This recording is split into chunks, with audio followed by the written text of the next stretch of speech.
जी तो नाज़रीन इकराम, आपको हम लाइव मनाज़र दिखा रहे हैं। अडयाला जेल के बाहर से लीमा खान को अरेस्ट कर लिया गया है और पुलिस कारकुनान को आगे आने की इजाज़त नहीं दे रही और लेकिन कारकुनान की जानिब से शदीद नारेबाजी की जा रही है। लेकिन बड़ा बड़ा क्रिटिकल सिचुएशन इस टाइम बन चुकी है। यहाँ पे आप देख सकते हैं पुलिस की और दूसरी जानिब जो कारकुनान है पीटीआई के, आप देख सकते हैं नाज़रीन इकराम, आपको लाइव मनाज़िर दिखा रहे हैं यहाँ से अडयाला जेल के बाहर से, जहाँ पे पुलिस की भारी नफरी दूसरी जानिब मौजूद है और ये देखिए धक्कम पेल शुरू हो गया है। देख सकते हैं आप देख सकते हैं वो देखिए किस तरह मार कुटाई जारी है।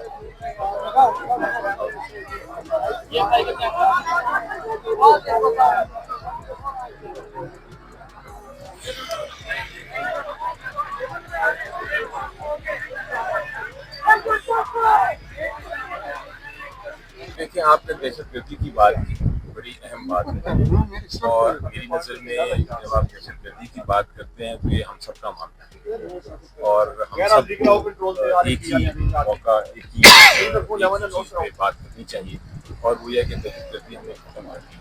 अब उसका तरीक़ेकार क्या है, वो मुख्तलिफ राय हो सकती है कि क्या बेस्ट तरीका है, लेकिन इसमें कोई दो राय नहीं है कि हमें दहशतगर्दी से खत्म करनी है। तो आपका सवाल बड़ा अच्छा है, लेकिन मेरा ख्याल है इसके साथ आप तजवीज़ भी दीजिए कि क्या होना चाहिए।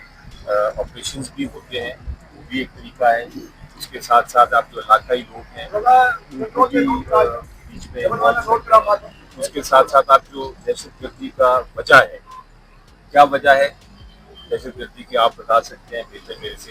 मैं आपको सजेस्ट करता हूँ कि क्या वजह है दहशतगर्दी की। बहुत बड़ी वजह गुर्बत है। दहशतगर्दी की बहुत बड़ी वजह ये है कि हमारा झूठ बहुत बढ़ गया है, बहुत नौजवान है उनको एम्प्लॉयमेंट नहीं मिल रही, तो आप उसके ऊपर भी जरा गौर करें। की जानिब से एक जांच की कॉल दी गई है 24 तारीख को लॉन्ग मार्च का, आप क्या कहना चाहेंगे, इसमें कितनी सदाकत है?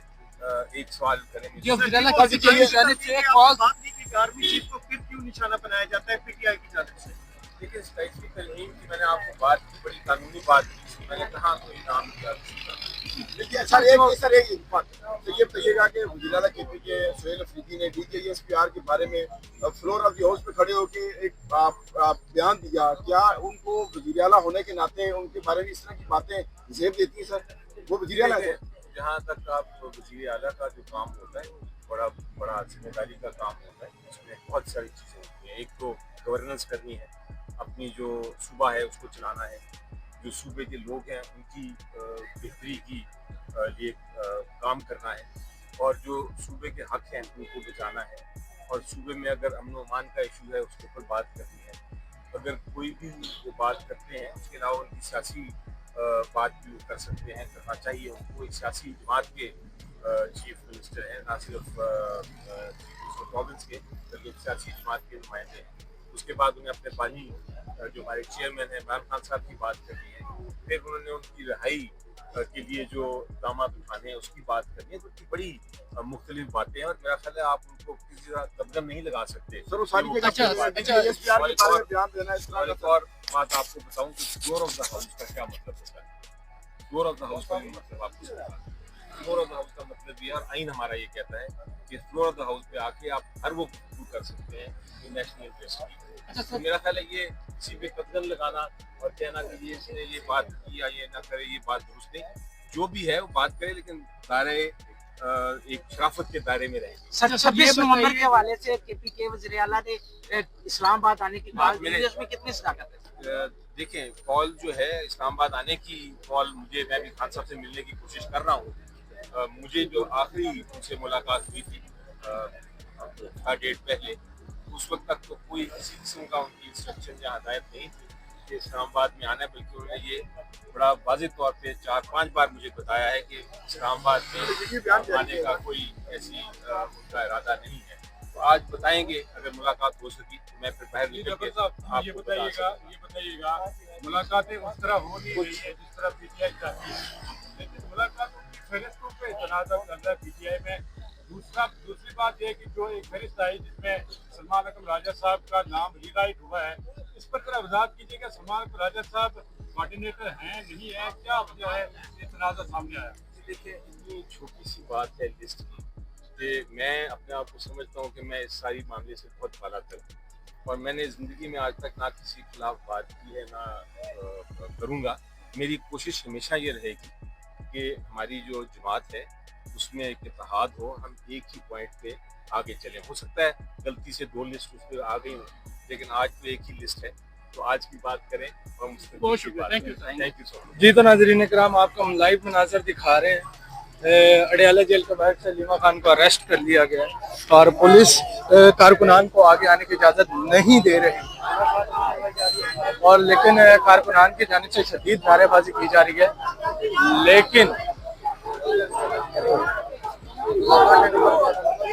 बड़ा क्रिटिकल सिचुएशन इस टाइम बन चुकी है। यहाँ पे आप देख सकते हैं पुलिस की और दूसरी जानिब जो कारकुनान है पीटीआई के,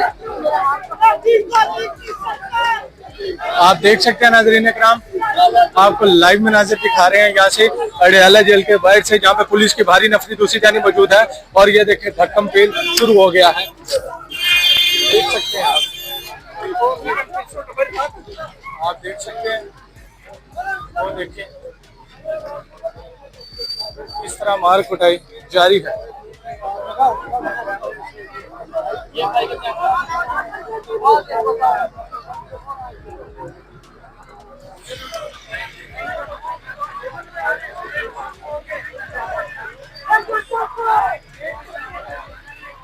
देखिए, आपने दहशतगर्दी की बात की, बड़ी अहम बात है, और मेरी नज़र में जब आप दहशतगर्दी की बात करते हैं तो ये हम सबका मामला है, और हम सब एक ही मौका, एक ही चीज़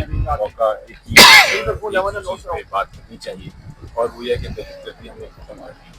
अब उसका तरीक़ेकार क्या है, वो मुख्तलिफ राय हो सकती है कि क्या बेस्ट है, लेकिन इसमें कोई दो राय नहीं है कि हमें दहशतगर्दी से खत्म करनी है। तो आपका सवाल बड़ा अच्छा है, लेकिन मेरा ख्याल है इसके साथ आप तजवीज़ भी दीजिए कि क्या होना चाहिए। ऑपरेशंस भी होते हैं, वो भी एक तरीका है। उसके साथ साथ आप जो इलाकाई लोग हैं उनको भी बीच में, उसके साथ साथ आप जो दहशतगर्दी का वजह है, क्या वजह है दहशतगर्दी की, आप बता सकते हैं बेहतर मेरे से। मैं आपको सजेस्ट करता हूँ कि क्या वजह है दहशतगर्दी की। बहुत बड़ी वजह गुर्बत है। दहशतगर्दी की बहुत बड़ी वजह यह है कि हमारा झूठ बहुत बढ़ गया है, बहुत नौजवान हैं, उनको एम्प्लॉयमेंट नहीं मिल रही। तो आप उसके ऊपर भी ज़रा गौर करें।